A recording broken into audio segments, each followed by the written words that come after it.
Good morning and welcome to the Cybersecurity Risk Assessment presented by Team 5 for use at the Global Economic Summit. The purpose of the presentation is to provide a perspective on cybersecurity best practices and address organizational security weaknesses introduced by people, technology, and policy that could result in successful exploitation of identified threats and vulnerabilities. Team 5 takes a holistic and comprehensive approach to managing authentication, authorization, and access control that forms a sound foundation for cybersecurity best practices. During the presentation, we'll be looking at assets, attack vectors, threats and vulnerabilities, attribution, countermeasures, authentication and authorization, access control, recommendations, and we'll wrap up with a vulnerability matrix and an attack vector and attribution analysis. What's at risk? The nation's assets are at risk. Protecting our nation's data and security assets, protecting the nation's critical infrastructure. More and more hackers and attackers are going after sensitive and highly valuable data, and attacks to steal data are becoming more sophisticated and more prevalent every day. Since 2010, the government has categorized major cyber attacks on the UK and its interest as a top-tier threat to national security. In the 2 years since the government's national cybersecurity strategy was launched, more than 1,000 cyber attacks have required the involvement of the NCSC, an average of 10 a week.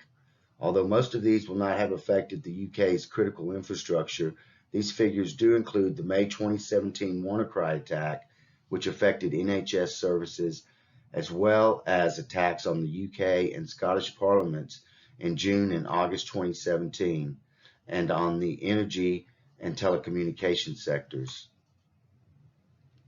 Security and government officials are concerned about the vulnerabilities of the UK's infrastructure and the threats it faces now and the foreseeable future.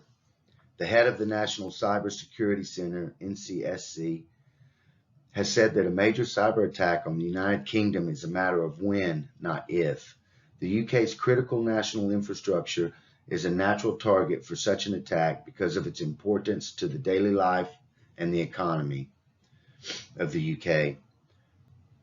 The threat to the UK and its critical national infrastructure is both growing and evolving. States such as Russia are branching out from cyber-enabled espionage and theft of intellectual property to preparing for disruptive attacks such as those which affected Ukraine's energy grid in 2015 and 2016. The 2017 WannaCry attack, which affected the NHS, also demonstrated that cyber attacks need not target critical national infrastructure deliberately to have significant consequences. In addition, some organized crime groups are becoming as capable as states, thereby increasing the number and range of potential attackers. However, while states continue to be the dominant actors behind cyber threats to the UK, their behavior and apparent motivations are changing. In addition, the threats faced by the UK have never been more severe or more pervasive or more potentially damaging to national security. Nation states are stealing business secrets in extensive cyber campaigns targeting commercial secrets around the world.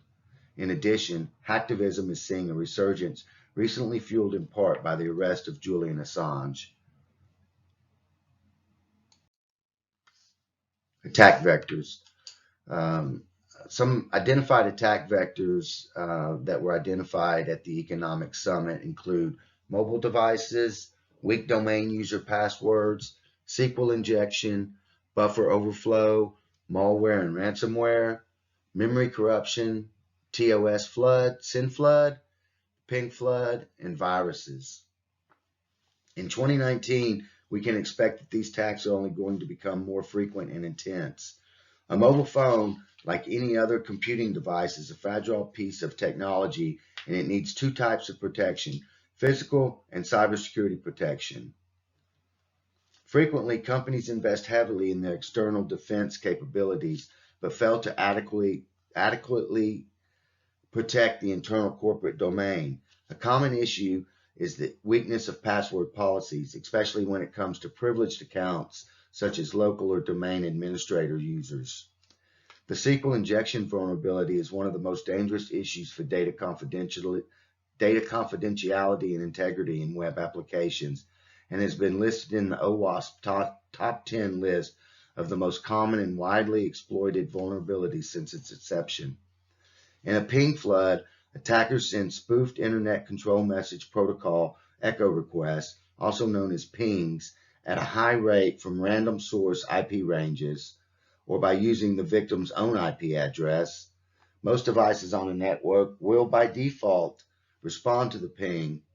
If numerous endpoints on the network receive and respond to these pings, the victim IP addresses will be flooded with traffic, rendering their devices and computers' servers unusable.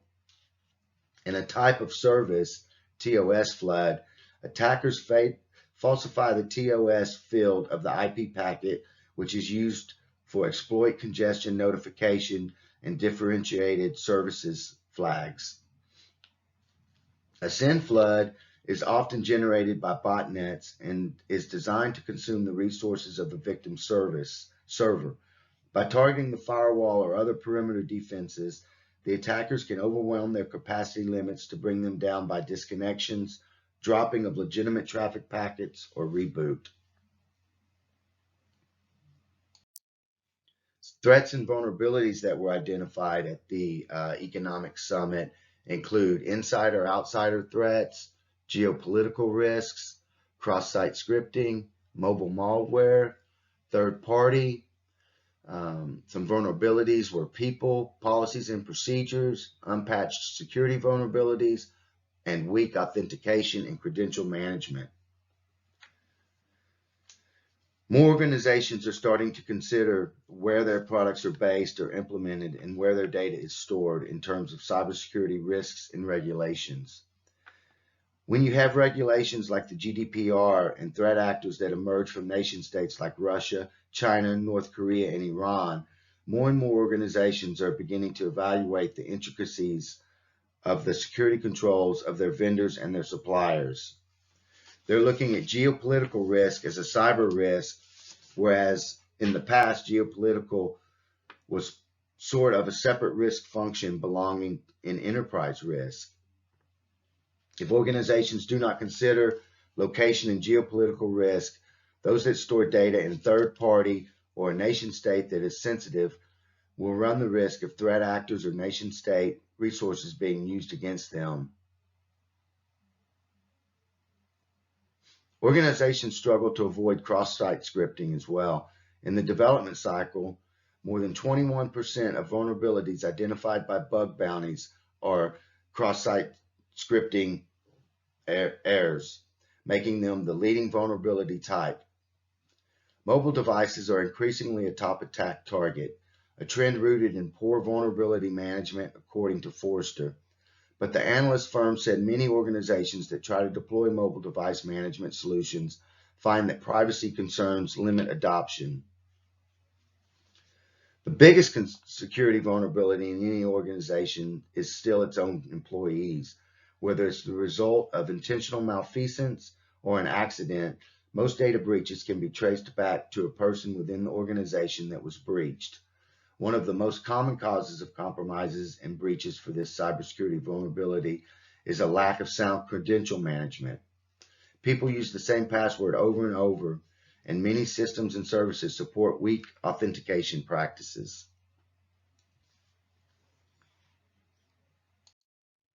Attribution. While it's increasingly difficult to attribute attacks to any one hacker or nation state, more and more the UK is calling out nation states such as Russia and China in their hacking attacks. Some other nation states that were identified during the security analysis were Iran. Tensions between the UK and Iran in the Strait of Hormuz may be cooling, But online, it appears Iranian actors are continuing their activity against targets in the UK and elsewhere. Iran was behind a large number of cyber attacks carried out against the post office, several local government networks, as well as UK-based private sector companies, including banks, just prior to Christmas 2018. According to the news site, the cyber attacks were largely successful as hackers sponsored by Iran and linked to the Iranian Revolutionary Guard were able to steal email addresses, mobile numbers, and other personal details of thousands of local government and post office employees, including those of the post office chief executive. Attacks have also been attributed to China. Beijing has been accused of a worldwide campaign of cyber attacks against the US, Britain, and their allies, aimed at stealing trade secrets from governments and high-tech companies in one of the most wide-ranging cases of corporate espionage on record. The Islamic Republic of Iran and China are standing in a united front, claimed Iran's ICT Minister Mohammad Javad Azari last week, to confront U.S. unilateralism and hegemony in the field of IT. Another state actor that attacks have been attributed to is North Korea. North Korea, like Russia, exploits the cyber domain to pursue its foreign policy goals while denying their adversaries the ability to respond effectively. In the past 6 years, North Korea has been held responsible for a number of cyber attacks, causing disruption and financial losses on an unprecedented scale.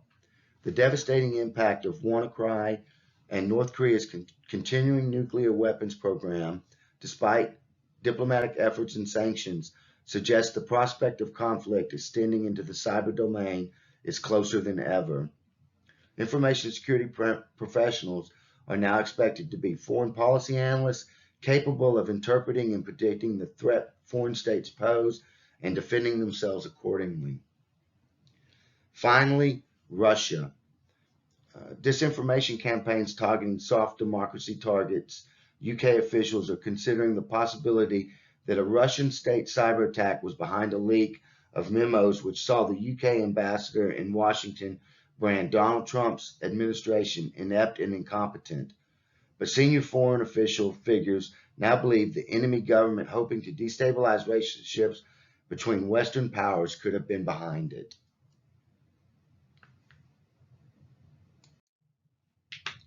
Countermeasures. Some of the countermeasures that were identified that could mitigate the threats, vulnerabilities, and attack vectors identified include employee cybersecurity awareness training, multi-factor authentication, defense in depth, and policy of least privilege. An educated employee is less likely to fall for phishing schemes than one who doesn't know basic cybersecurity protocols. Cybersecurity awareness training helps to provide employees with the basic knowledge they need to identify and avoid phishing attacks. Using multiple authentication methods such as biometrics, one-use, texted codes, and physical tokens for giving users access to your network makes it harder for attackers to hijack user accounts with just the username and password. Using a defense in depth approach to network security adds extra layers of protection between each of the individual assets on the network. This way, if attackers bypass the outermost defenses of the network, there will still be other layers of protection between the compromised asset and the rest of the network. Enacting a policy of least privilege means restricting a user's access to the minimum amount needed to perform their job duties. This way, if that user's account privileges are misused, the damage will be limited. To further bolster countermeasures,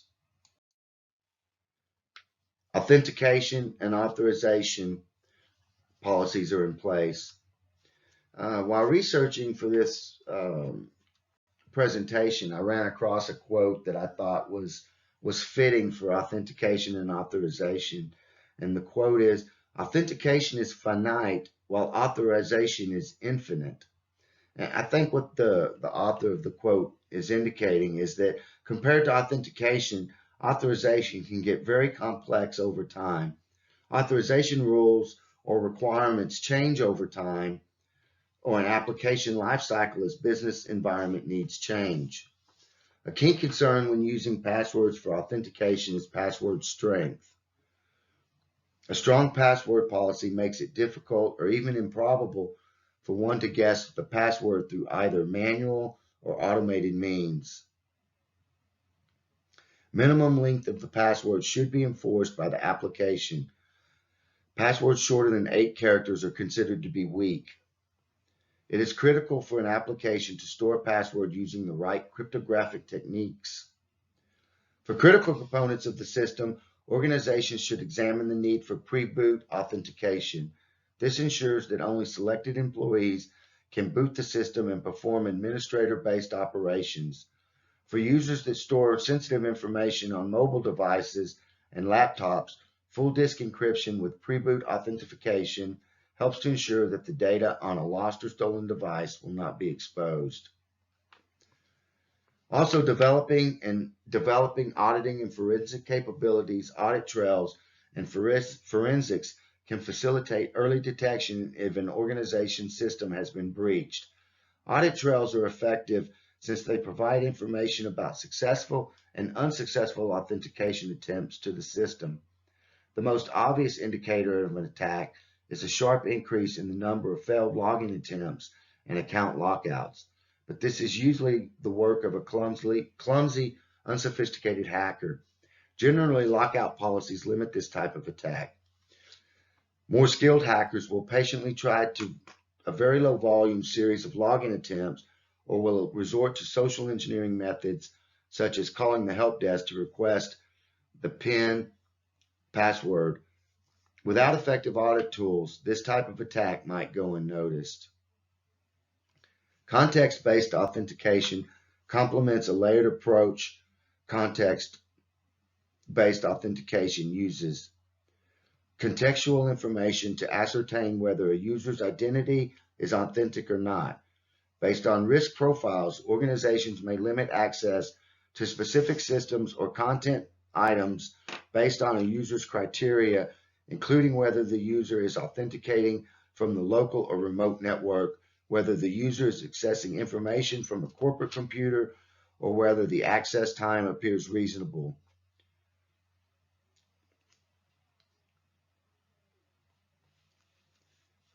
You are headed toward disaster if your access control processing is embedded in your applications. This is because access control requirements are never complete during the first phase of application development. Authorization rules or requirements change over the application's lifecycle as business needs or environments change. If the access control processing is not decoupled from the application, you will face hardship.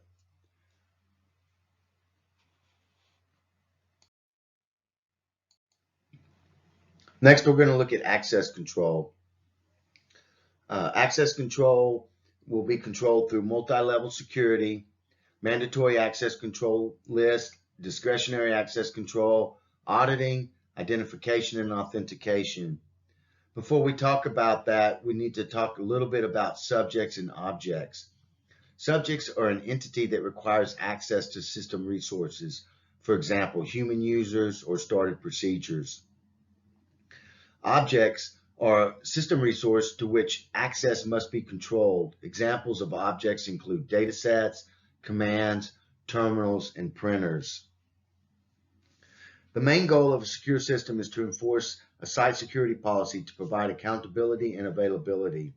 Providing access to services for a wide array of people can prove daunting for any IT team. Users require unimpeded access to critical network infrastructure, but they also present potential vulnerabilities. As the risk of breaches grows, so too does the demand for network access control solutions to mitigate the risk. Multi-level security, also known as label-based access control, allows you to classify objects and users with security labels. The security labels are based on hierarchical security levels and non-hierarchical security categories. Multi-level security solution uses the multi-level security features of the operating system. It prevents unauthorized users from accessing information at a higher classification than their authorization. It also prevents users from declassifying information. Mandatory access control is a system-enforced method of restricting access to objects based on the sensitivity of the object and the clearance of the user. By contrast, discretionary access control is enforced by individual file owners rather than by the system. Discretionary access control is implemented using control lists. A resource profile contains an access control list that identifies the users who can access the resource and the authority, such as read or update, the user is allowed in referencing the resource. The security administrator for each object and updates the access control list for the profiles. This type of control is discretionary in the sense that subjects can manipulate it because the owner of a resource, in addition to the security administrator, can identify who can access the resource and with what authority. Audit records associate a security relevant event with the user who caused the event to take place. In a multi-level secure environment, the audit record must also indicate the security label of an object when a subject accesses, creates, or deletes the object. The system auditor must be able to select for auditing those events necessary for efficient analysis. This selection includes auditing a user's actions either by the user's identity or by the security label on the accessed object. Each user in the system must be identified in a multi-level secure environment. This requirement includes the MVS console operator, whose identity is verified through the log on and log off commands. Additionally, each access of an object is dependent on the clearance and authorization of the user as specified by the security label of that user.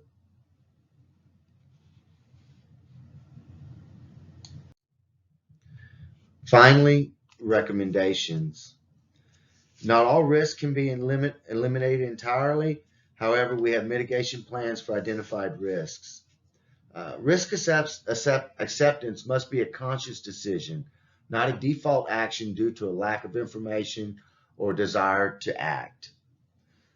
A cybersecurity risk assessment identifies the various information assets that could be affected by a cyber attack, such as hardware, systems, laptops, customer data, and intellectual property, and then identifies the various risks that could affect those assets. Conducting a risk assessment to determine the likelihood and effect of cybersecurity incidents is a complex process that requires considerable planning, specialist knowledge, and stakeholder buy-in to appropriately cover all people, process, and technology-based risks. Without expert guidance, this can only be worked out through trial and error. We're going to mitigate the risks due to data exfiltration. Risks for mobile devices have been mitigated. Authentication and access control risks have been mitigated. Human and social engineering threats have been mitigated through employee cybersecurity awareness training, and systems configurations risk has been mitigated by applying the system configuration that is recommended. Accepted risks, we're going to accept geopolitical risks.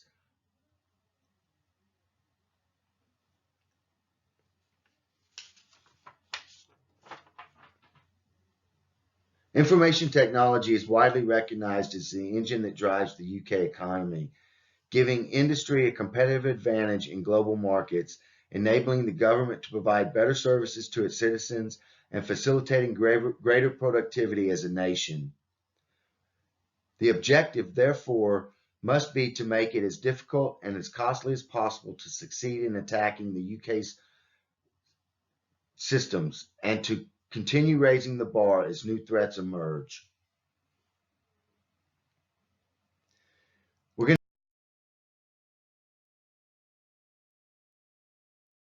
to end the presentation with the vulnerability matrix. These were vulnerabilities that were further identified during the risk assessment analysis. And then also